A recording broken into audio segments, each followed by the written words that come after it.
मैं डॉक्टर जीवत शाह। मैं पशु चिकित्सा क्षेत्र में पशु चिकित्सक और तकनीशियनों को नैदानिक देखभाल पर अपना अनुभव साझा करना चाहूँगा।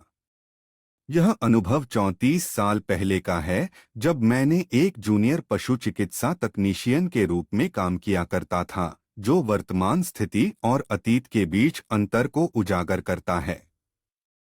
मुझे मनांग जिले से भैरहवा के जिला पशु चिकित्सालय में स्थानांतरित कर दिया गया, जहां मुझे जानवरों के इलाज का कोई पूर्व अनुभव नहीं था। भैरहवा में तेतरिया नाम का एक गांव था, जहां के मुखिया की भैंस बीमार हो गई। मैं वहां भैंस की जांच करने गया तो उसकी हालत गंभीर थी। जीवित रहने की कम संभावना के बावजूद एक पशु चिकित्सा पत्रिका ने कहा कि अनुशंसित उपचार योजना का पालन करने से भैंस के जीवित रहने की संभावना बढ़ जाएगी।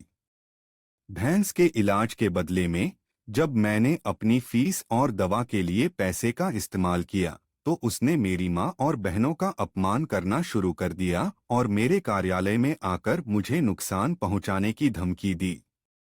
इससे मुझे बहुत दुख हुआ, लेकिन भैंस के ठीक होने की उम्मीद अब भी थी। अगले दिन को प्रधान मेरे कार्यालय आया। उसने मुझे कहकर मेरे बारे में पूछा, मेरे कार्यालय के लॉरी नाम का एक सहकर्मी से। मैं यह सोचकर डर से भर गया कि उसका इरादा मुझे नुकसान पहुंचाने का है। मैं गया और अपने कार्यालय में सीट ले ली। सबसे पहले उन्होंने मेरा अभिवादन किया और मेरे दुर्व्यवहार के लिए माफी मांगी। फिर उन्होंने मुझे सारी फीस वापस कर दी, क्योंकि उसी दिन उनकी भैंस चमत्कारिक रूप से ठीक हो गई थी। भैंस को जो बीमारी हुई थी उसे हेमोरेजिक सेप्टिसीमिया कहा जाता था, जिसे हिंदी में गलगुटू कहते हैं। उसी दिन भैरहवा के परसरी में पांडे गाय फॉर्म था। वह गाय के स्तनशोथ का इलाज करने गया था।